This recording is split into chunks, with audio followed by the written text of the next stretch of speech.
The call came on a Tuesday afternoon. I was in the middle of a code review when my phone buzzed. Sister. Again. I'd been ignoring her calls for 3 days. But she was persistent. I stepped out of the office. Answered. What? Finally! I've been trying to reach you for days. I've been busy. What do you want, Ashley? I need to talk to you. It's important. How important? Pause. Can we meet for coffee? Tonight? Something in her voice made me suspicious. Ashley didn't do coffee talks unless she needed something. I'm working late. Just tell me now. It's better in person. Ashley. She sighed. Fine. I'm in trouble. Financial trouble. Of course she was. How much? Can we please just meet? How much? Longer pause. 15,000. I closed my eyes. $15,000. Credit cards? Yeah. How did you rack up $15,000 in credit card debt? It just accumulated. You know how it is. I didn't know how it was. Because I'd never carried a balance I couldn't pay off. Never bought things I couldn't afford. Never treated credit cards like free money. What did you buy, Ashley? Does it matter? Yes. It matters. Clothes. Some furniture. Dinners. Normal stuff. Normal stuff. Right. Ashley's Instagram was full of designer bags. Expensive restaurants. Weekend trips. All while working part-time retail and living in an apartment I'd co-signed for because her credit wasn't good enough. And you can't pay it? The minimum payments are killing me. I'm drowning, okay? I need help. What kind of help? I need someone to pay it off. Just this once. I'll pay you back. I swear. There it was. The real reason for the call. No. What? No. I'm not paying your credit card debt. But I'm your sister. Which is why I co-signed your apartment. And your car. And helped you 3 times before when you needed money for emergencies. This isn't an emergency. This is consequences. I can't believe you're being like this. Like what? Responsible? Someone has to be. Mom said you'd help. Of course, she'd already talked to Mom. Mom doesn't get to spend my money. So you'll just watch me struggle? That phrase. Watch me struggle. Like my refusal to enable her was the same as causing her problems. I'll watch you learn. There's a difference. You're such an asshole. She hung up. I stood there in the parking lot. Phone in hand. Knowing this wasn't over. It never was with Ashley. That evening I got home to find a text from Mom. Ashley told me you refused to help her. We need to talk. Call me. I didn't call. Made dinner. Responded to work emails. Went to bed. My phone rang at 8 a.m. Mom. I let it go to voicemail. She called again at 8:15. Then 8:30. Then Dad's number at 8:45. I was at work when the text started. Mom. This is ridiculous. Call me back. Dad. Your sister needs help and you're ignoring us? Mom. She's family. You help family. Ashley. Hope you feel good about yourself. I put my phone on Do Not Disturb and focused on work. At lunch, my manager pulled me aside. Hey, got a minute? Sure. Corporate's opening a new office in Seattle. They need someone senior to help set it up. Lead a team. Big opportunity. Seattle. 3,000 miles from here. From my family. When would it start? They'd want someone by next month. Relocation package included. Significant raise. Interested? I thought about it for exactly 3 seconds. Very interested. Great. I'll set up the interview call for tomorrow. That night, I looked up Seattle. Cost of living. Neighborhoods. Distance from family. Perfect. My phone had 43 notifications when I turned off Do Not Disturb. All from family. I scrolled through without reading. Deleted them all. Then I got a call. Mom. I almost ignored it. But something made me answer. What? Don't what me? We've been trying to reach you all day. I was working. Your sister is in crisis and you're working? My sister made bad choices and wants me to pay for them. That's not a crisis. That's consequences. She's drowning in debt. Debt she created. Buying things she couldn't afford. Living beyond her means. I'm not responsible for that. You're her brother. And she's an adult. Adults handle their own problems. She needs $15,000. Then she needs to sell some of those designer bags. Cancel her subscriptions. Stop going to expensive restaurants. Figure it out. We don't have that kind of money. Neither do I. You work in IT. You make good money. There it was. The assumption that my income was their emergency fund. I make good money because I work hard and manage it responsibly. That doesn't make it available for Ashley's shopping addiction. Shopping addiction? She needed those things. Nobody needs $15,000 worth of credit card purchases, Mom. So you're just going to let her suffer? I'm going to let her handle her own problems. Like I've been doing since I was 18. That's different. How? You were always independent. She needs more support. She needs accountability. Not more bailouts. Mom's voice changed. Colder. Is that your final answer? Yes. Fine. Then don't be surprised when this family moves on without you. She hung up. I sat there. Phone still in my hand. Knowing I'd just crossed a line I couldn't uncross. But I didn't feel guilty. I felt relieved. The next day, I had my interview for the Seattle position. It went well. They offered me the job by 3 p.m. I accepted immediately. Gave my 2 weeks' notice. Started planning the move. Told my roommate I'd be gone by the end of the month. He was cool about it. Didn't tell my family. A week passed. Quiet from Ashley. Quiet from Mom and Dad. I used that time to organize my finances. Cancel joint accounts. Prepare to remove myself as co-signer from Ashley's car and apartment. The car would be harder. She'd either need to refinance in her own name or lose it. Not my problem. On day 8 of silence, Ashley called. I answered. What? I talked to the credit card companies. They said if I don't make payments, they'll send it to collections. Then make payments. I can't afford the minimums. Sell your stuff. Get a second job. Figure it out. I can't believe you're being like this. I can't believe you thought racking up $15,000 in debt was a good idea. Mom's right about you. You've changed. No. I just stopped enabling you. I'm going to lose everything. Then you'll rebuild. Like adults do. So you'll just watch us struggle? Watch your own family fall apart? There it was again. That phrase. Making her problems my responsibility. Ashley, I've helped you before. Multiple times. Each time you promised it was the last time. It never was. This pattern stops now. This is different. It's always different. And it's always my money you need.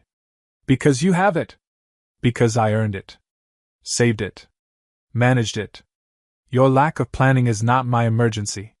Silence. I'm moving to Seattle. I said. In 3 weeks. I accepted a transfer. What? I'm leaving. New job.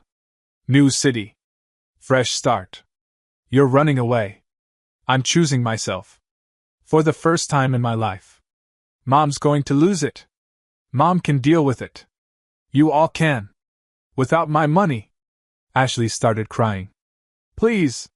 I'm begging you. Just this once. Help me. No. I'm your sister. And I'm done being your ATM. I hung up. Blocked her number. Then blocked Mom's number. And Dad's. Not because I was angry. Because I needed space to actually leave without guilt trips. 2 hours later, my phone started buzzing. Email. From Mom. Subject: final warning. If you don't help your sister with this debt, you will lose this family. We mean it. $15,000 or you're done. You have 24 hours to decide. I read it twice. Then I did something I should have done years ago. I logged into my bank. Canceled the automatic transfers I'd been sending Mom every month. $600. For years. Calculated how much I'd sent. Over $21,000 in 3 years. Then I called my bank. Explained I needed to remove myself as co-signer from a car loan. They said I'd need the primary borrower to refinance. What if they can't? Then the car gets repossessed. Perfect. I sent Ashley one final email. You have 30 days to refinance your car in your own name, or I'm triggering the repossession process. Same with your apartment. Handle your business or lose it.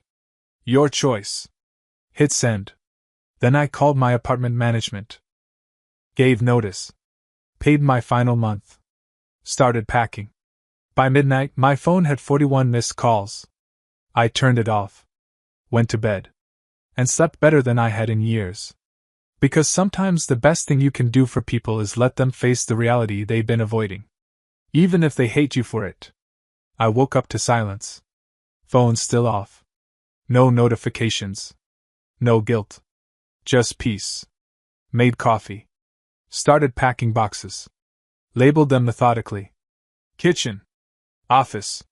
Donate. My roommate Tyler knocked around noon. Dude. Your family's been calling the apartment landline. Like 10 times. Tell them I moved already. Did you? In 3 weeks. But they don't need to know that. He nodded slowly. Family drama? Something like that. Need help packing? Actually, yeah. That'd be great. We spent the afternoon boxing up my life. Every item a reminder of what I'd built on my own. No help. No handouts. Just work and discipline. Around 4 p.m., there was banging on the door. Aggressive. Insistent. Tyler looked at me. That them? Probably. More banging. Then Ashley's voice. I know you're in there. Open the door. I kept packing. Please. We need to talk.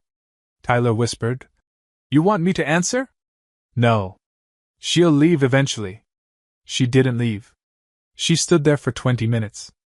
Banging. Yelling. Making a scene. Finally, our neighbor, elderly Mrs. Chen from 3B, came out. Young lady, if you don't stop that noise, I'm calling the police. This is between me and my brother. I don't care if it's between you and the Pope. Quiet down or leave. Ashley left. But not before yelling one more time. You're going to regret this. Tyler looked at me. She seems stable. She's panicking. Reality's setting in. What reality? That I'm actually leaving. That she actually has to handle her own problems. That evening, I turned my phone back on. Just to see the damage. 63 notifications. Texts. Calls. Voicemails. Emails. I scrolled through without reading. Looking for patterns. Hours 1 to 4 begging. Please reconsider. We can work this out. Family sticks together. Hours 5 to 8, anger. How dare you? So selfish. You're abandoning us. Hours 9 to 12, bargaining. What if we do half? Can you at least co-sign for a consolidation loan? Just help with the minimums. Hours 13 plus threats. You'll regret this. Don't come crawling back.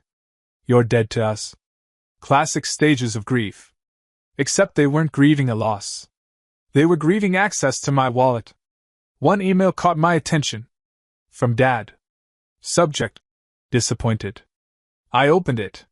Son, I raised you better than this. Family takes care of family. Your mother and I have always been there for you. Now, when your sister needs help, you turn your back. This isn't the man I raised. If you go through with this move without helping Ashley, don't bother staying in touch.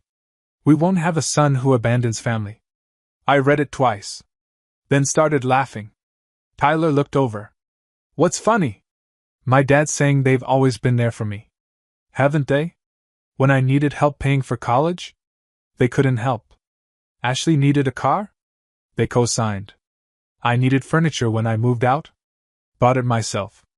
Ashley needed an apartment? They made me co-sign because their credit was maxed out, helping her before. Damn. I've been financially independent since 18. They've been financially dependent on me since I got my first real job. And now I'm the bad guy for stopping. I closed the email. Didn't respond. Instead, I did something productive. I called my bank. Hi, I need to remove myself as a co-signer from 2 accounts. A car loan and an apartment lease. The representative walked me through the process. For the car, Ashley would need to refinance within 30 days or the loan would default. For the apartment, I could submit a co-signer release request, but the landlord would need to approve based on Ashley's income and credit. What happens if they don't approve? Then she'd need to find a new place or get a different co-signer. Perfect. Start both processes. Are you sure? This will significantly impact the primary account holder. I'm aware. And I'm sure. By the end of the call, both processes were initiated. Ashley would get formal notices within a week. That night, I got a text from a number I didn't recognize. This is your Aunt Marie. Your mother is beside herself. What you're doing to Ashley is cruel. She's your sister. She made mistakes, but she needs family support. Please reconsider. I didn't know we had an Aunt Marie. But apparently, Mom was recruiting extended family. I blocked the number. 3 days later, the formal notices went out. I knew because my phone exploded. Ashley called 17 times in 1 hour. Left voicemails screaming, crying, begging. You can't do this. I'll lose my car. I'll lose my apartment. How am I supposed to work without a car? Mom texted. What have you done? Ashley just got letters saying you're pulling your co-signatures. She'll be homeless. Dad called. I answered. Explain yourself. I'm removing myself from financial obligations that aren't mine. Those are your sister's car and apartment. Exactly. Her car. Her apartment. Her responsibility. She can't afford them without you. Then she shouldn't have gotten them. Or she should have made better financial choices. Either way, not my problem. You're ruining her life. I'm letting her live her life. Without using me as a safety net. So she'll just be homeless? Carless? She has 30 days to figure it out. Get a better job. Sell things. Find a cheaper apartment. Adults handle these situations every day. She's not like you. She's not as strong. Then maybe it's time she becomes stronger. Being coddled hasn't helped her. I can't believe you're doing this. I can't believe it took me this long. He hung up. That weekend I finished packing. Tyler helped me load everything into a moving truck I'd rented. When you leaving? Monday morning. 6 a.m. They know? Nope. They're going to freak when they find out. They're already freaking. This won't change anything. Sunday night, I got one final email. From Mom. Subject. Last chance.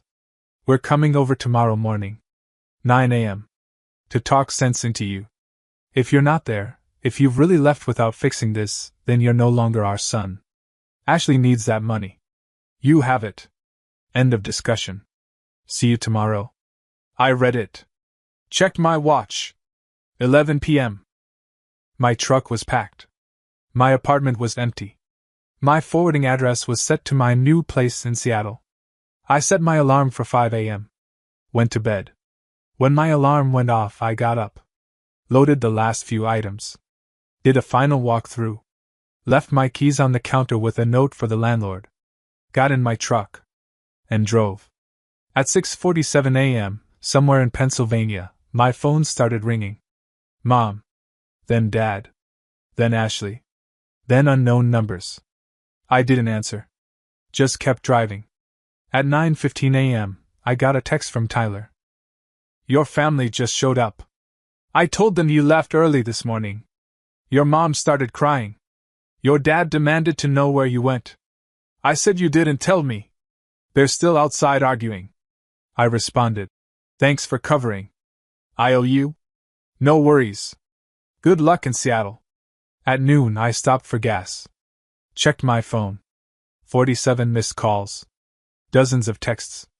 Most were angry. Some were desperate. A few were from numbers I didn't recognize. More extended family recruited to guilt me. I screenshot the call log. Saved it. Then put my phone on airplane mode.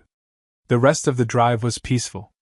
Just me, the road, and the knowledge that I was driving towards something better. Away from people who saw me as a resource instead of a person. I arrived in Seattle 3 days later. Exhausted. But free. My new apartment was small. Furnished. Corporate housing until I found something permanent. I unpacked essentials. Set up my laptop. Started my new job the following Monday. Nobody there knew about my family. About Ashley's debt. About the ultimatums and guilt trips. I was just a new senior developer. Good at my job. Reliable. Professional. 2 weeks into the new position, my boss pulled me aside. You settling in okay? Yeah. Great team. Interesting projects. Good. Because we want to expand your role. More leadership. More responsibility. Bigger raise than we initially discussed. I'm interested. Great. We'll formalize it next month. That evening, I finally turned my phone back on. Regular service. Full notifications. 216 messages. 93 missed calls. 47 voicemails. I didn't read them. Didn't listen. Just scrolled through looking at the dates. The first week, mostly anger and demands. The second week, panic. Ashley's car had been repossessed. Her landlord had started eviction proceedings. Week 3, bargaining. What if we promise to pay you back? Can you at least help with the security deposit for a new place? Week 4, acceptance mixed with resentment. Fine. Do what you want. We'll manage without you. I deleted everything. All of it. Then I did something final. I composed one email. Sent it to Mom, Dad, and Ashley. I've relocated to Seattle. I'm starting a new chapter of my life. One where I'm not responsible for other people's choices. I will not be providing financial support. I will not be co-signing anything. I will not be available as a safety net. This isn't punishment. This is self-preservation. If you want a relationship with me, it will be on equal terms. Not as your emergency fund. Not as your backup plan. As your son and brother who deserves respect. Until you can offer that, I need space. Take care of yourselves. Hit send. Then I blocked all their numbers. All their emails. All their social media. Not out of anger. Out of necessity. Because some families drain you. And the only way to survive is to let them go. Even when they tell you that makes you the villain. 3 months in Seattle. 3 months of silence from my family. 3 months of peace. I'd settled into a rhythm. Work. Gym. Exploring the city.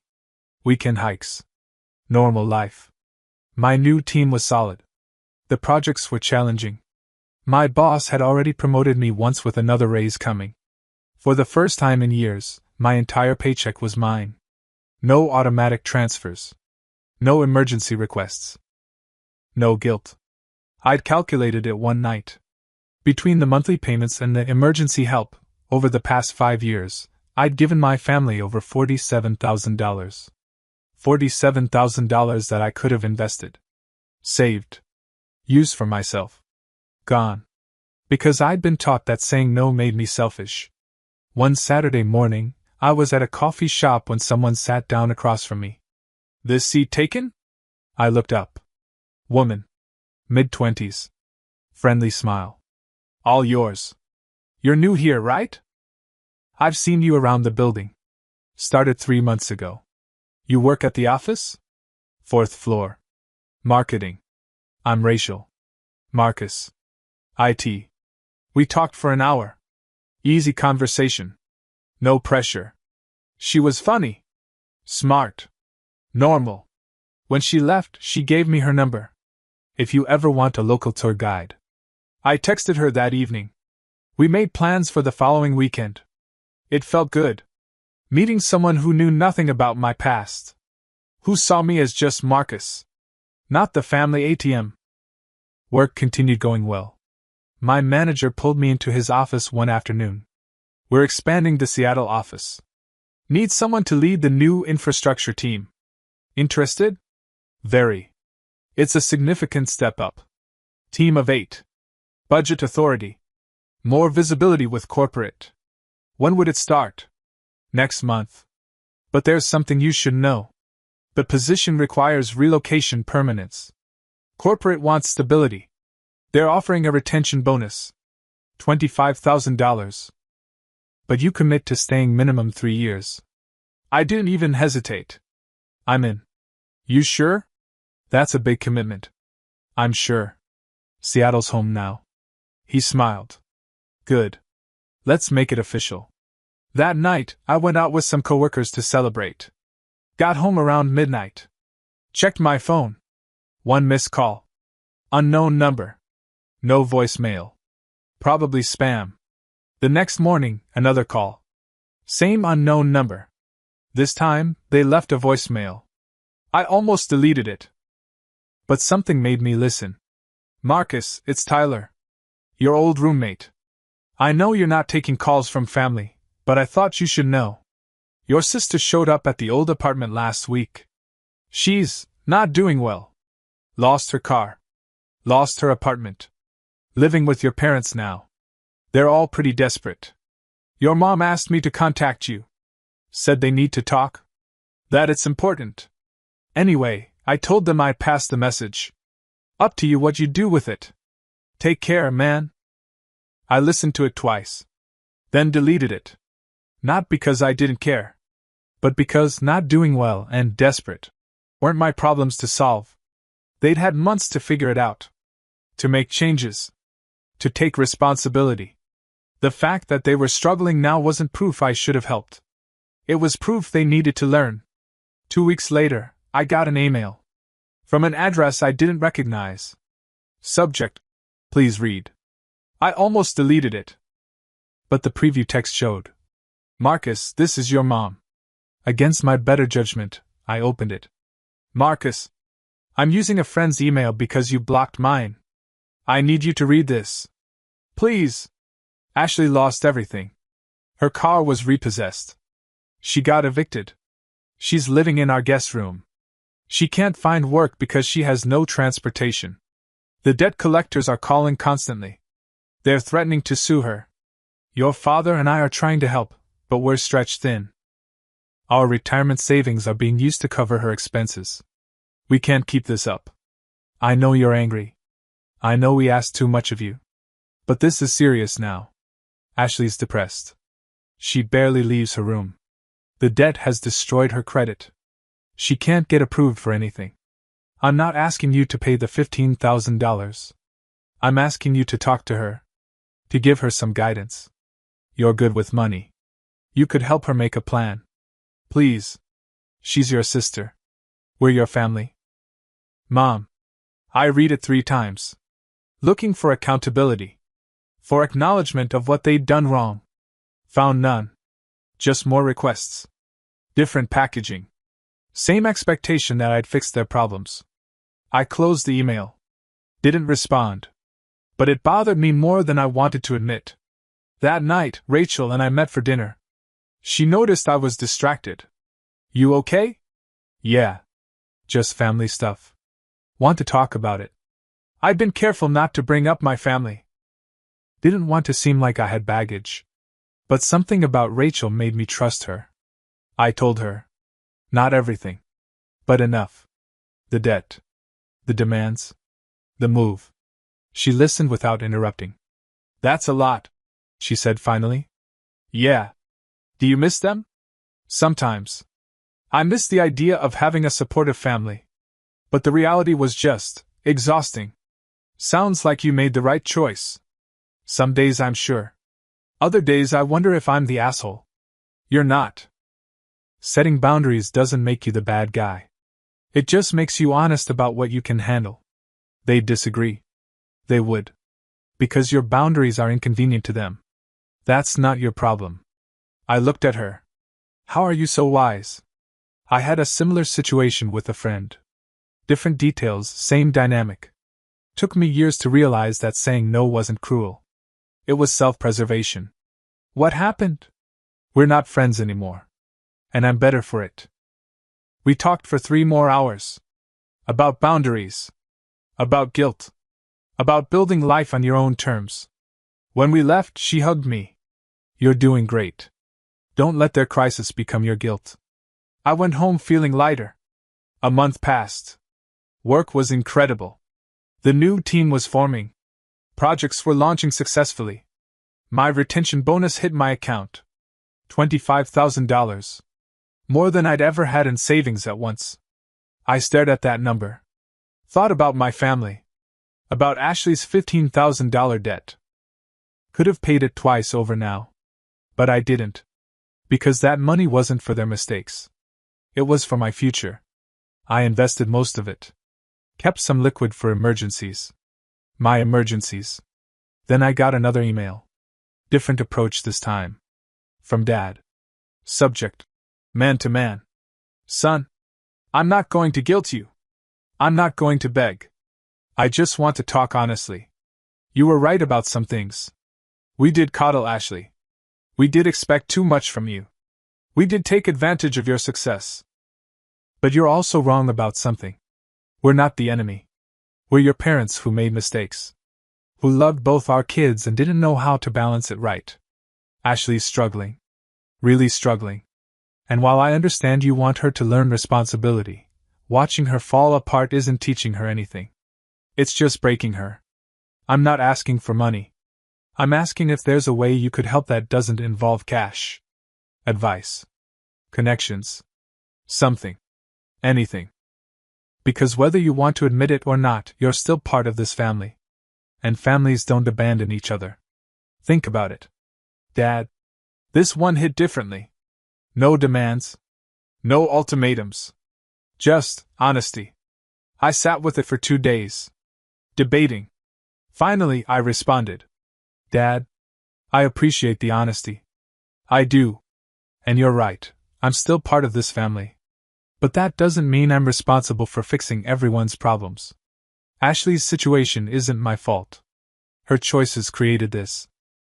Your enabling allowed it. My boundaries aren't abandonment. They're self-respect. If Ashley wants advice, she can email me herself. No money. No co-signing. Just advice on how to rebuild. But she has to ask. And she has to actually want to change. I'm not coming back. I'm not resuming payments. I'm not your safety net. But I'm not your enemy either. That's the best I can offer. Marcus. Hit send. Felt okay about it. Not great. Not terrible.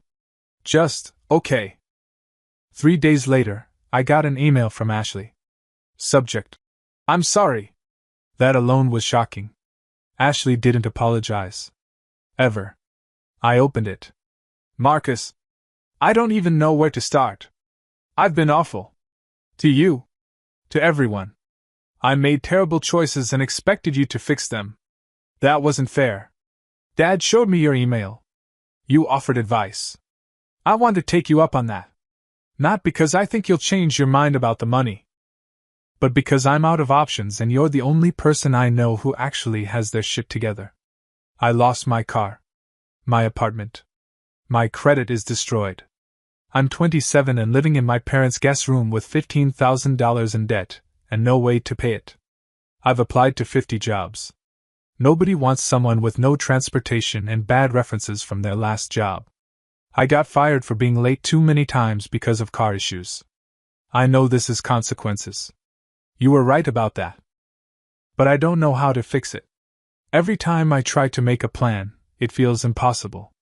If you're willing to talk, I'd appreciate it. Just talk. No expectations beyond that. Ashley. I read it 5 times. Looking for manipulation. For guilt trips. For hidden agendas. Didn't find any. Just defeat. Rachel came over that night. I showed her the email. What do you think? She read it carefully. She sounds genuine. Broken, but genuine. Should I respond? Do you want to? I don't know. Part of me wants to help. Part of me thinks it's a trap. Then set boundaries. Offer advice on your terms. If she violates them, you're done. Smart. I typed a response. Ashley. I'll talk to you. Once. Video call.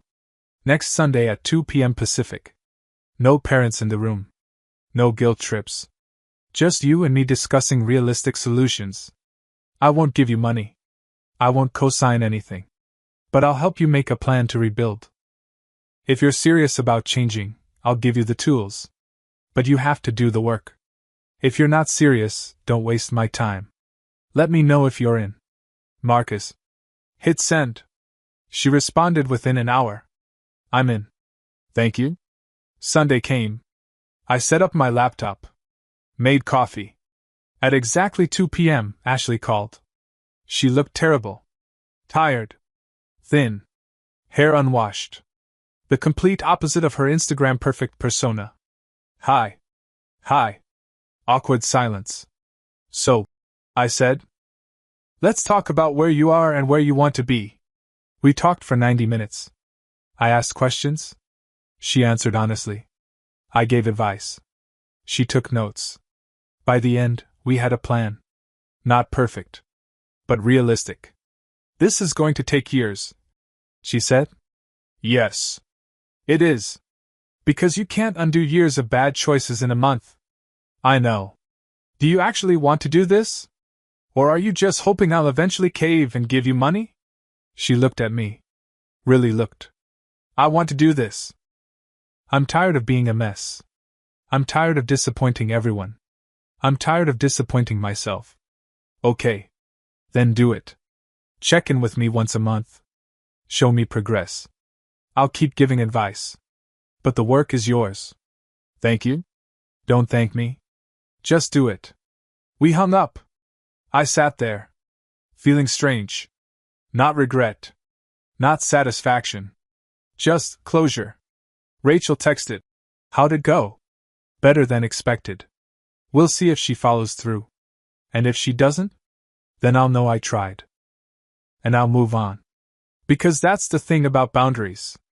They protect you even when you're being generous.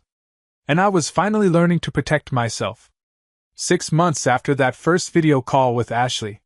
6 months of monthly check-ins. 6 months of watching her actually do the work. She'd gotten a job. Retail. Not glamorous. But reliable. She'd sold most of her designer stuff online. Paid down $3,000 of the debt herself. She'd negotiated payment plans with her creditors. Moved into a room in a shared house, cheap, no frills. Got a bus pass since she couldn't afford a car. Every month, she'd video call. Show me her budget. Her progress. Ask questions. And every month, I'd give her advice. Never money. Just guidance. Mom and Dad had stopped reaching out. I'd heard through Ashley that they were frustrated I wouldn't just help properly. But they'd backed off. Rachel and I had been dating for 5 months. It was easy. Comfortable. She'd met some of my coworkers. I'd met her friends. Normal relationship stuff. One evening, she asked the question I'd been avoiding. When are you going to tell your family about me? I don't talk to my family. You talk to Ashley. That's different.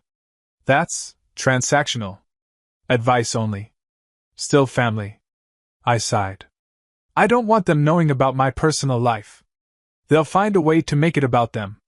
Or maybe they've changed.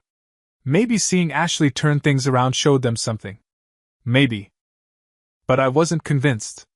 The next monthly call with Ashley, she surprised me. I need to tell you something. Okay. Mom and Dad are struggling. Financially. They used a lot of their savings trying to help me before you left. And now they're behind on bills. My jaw tightened. And nothing. I'm not asking you to help them. I just thought you should know. Why? Because they're too proud to tell you. But I see it. And it's bad. What do you want me to do with that information, Ashley? I don't know. Maybe nothing. But I thought you deserved to know the whole picture. They made mistakes with me. They made mistakes with you. But they're also scared and don't know how to fix it. I sat with that for a long moment. Are they asking you to ask me for money? No. They don't even know I'm telling you. But I've learned something from you these past 6 months. Honesty. Even when it's uncomfortable. So I'm being honest. Okay. Thanks for telling me. We moved on to her budget. Her progress. But the conversation stuck with me. That night I told Rachel. "What are you thinking?" she asked. "I'm thinking they made their bed. Same as Ashley did? Except Ashley's actually changing." "True. But Ashley also had you giving her a road map. Maybe they need that too. They had decades to figure it out. And you had every right to walk away. But you also have the choice to extend the same grace to them that you extended to Ashley. Not money. Just guidance." I didn't respond. But I thought about it. A week later, I did something I'd been avoiding. I unblocked Dad's email. Sent him a message. "Dad, Ashley told me you're struggling financially. I'm not offering money. But if you want advice on budgeting and recovery, I'll give you one call. Same terms I gave Ashley. No guilt trips. No expectations. Just honest conversation about solutions. Let me know. Marcus." He responded within an hour. "I'll take it. Thank you." The call was harder than Ashley's. Dad was defensive. Embarrassed. Kept trying to explain why things weren't their fault. I cut through it. "Dad, I don't care whose fault it is. I care about solutions. Do you want help or do you want to vent?" That stopped him. "Help. I want help." We spent an hour going through their finances. It was worse than I'd thought. Credit card debt. Missed mortgage payments. Car loans they couldn't afford. All from trying to maintain a lifestyle they'd never been able to afford. And from bailing out Ashley repeatedly. "You're going to need to make serious changes," I said. "Sell the car. Get something used. Refinance the mortgage. Cut subscriptions. Stop eating out. That's asking a lot. You asked for advice? This is it. You can't spend money you don't have and expect to survive." He was quiet. "You're right. I know I am. The question is whether you'll actually do it. Will you check in with us? Like you do with Ashley?" I hesitated. "Once a month. For 6 months. After that, you're on your own. But same rules. No asking for money. No guilt trips. Just progress and questions. Deal." We hung up. Rachel hugged me when I told her. That was kind. Or stupid. No. Kind. And brave. 3 months passed. Ashley continued improving. Dad actually followed through. Mom joined the calls after the first month. They were cutting expenses. Making progress. Not fast. But real. And then something unexpected happened. My company announced a major expansion. They wanted to open an East Coast office. Needed someone senior to lead it. My boss asked if I'd be interested. Would it require relocating? To New York. But not immediately. You'd commute for the first 6 months. Then relocate if you wanted the permanent role. What about the Seattle team? We'd find a replacement. This is bigger. VP track. I told Rachel that night. That's huge. What are you thinking? I'm thinking I finally built something here. And I don't want to leave. Even for VP? Even for VP. Money isn't everything. Stability is. Community is. You are. She smiled. So you're staying? I'm staying. I declined the offer. Told my boss I was committed to Seattle. He understood. Respected it. That weekend I had my monthly call with Ashley. She'd paid off another $2,000. Was on track to be debt-free in 18 months. I'm proud of you, I said. She smiled. Thanks. I couldn't have done this without your help. You did it. I just gave you the map. Still. Thank you. For not giving up on me completely. You gave me a reason not to. You actually changed. Can I ask you something? Sure. Why did you help me? After everything? I thought about it. Because you asked for advice, not money. Because you were willing to do the work. Because you proved you wanted to change, not just wanted me to fix things. That's fair. And because you're my sister. I didn't stop loving you. I just stopped enabling you. She got quiet. I'm sorry. For everything. I know. You've shown me. After we hung up, I called my parents. We need to talk about something. What's wrong? Mom asked. Nothing. But I've been thinking. About Thanksgiving. About holidays. What about them? I want to see you. In person. If you want. Silence. Then Mom started crying. Really? Really. But boundaries stay in place. No money discussions. No guilting. Just family. If we can figure out how to be that. We can, Dad said. We will. Okay. Then I'll book a flight for Thanksgiving. 3 months later, I flew home. Rachel came with me. Nervous but supportive. Ashley picked us up from the airport. She looked different. Healthier. More grounded. Still had a long way to go, but visibly changed. You ready for this? She asked. As ready as I'll ever be. Dinner was awkward at first. Everyone is dancing around the elephant in the room. But eventually, we found our rhythm.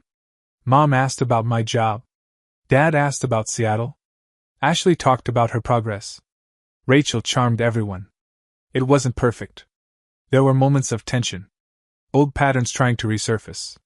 But when Dad started to say something about money, Mom stopped him. Not tonight. Let's just enjoy this. And we did. That night, lying in my childhood bedroom, Rachel whispered, How do you feel? Strange. But good. They're trying. They are. And so are you. I'm still not their ATM. No.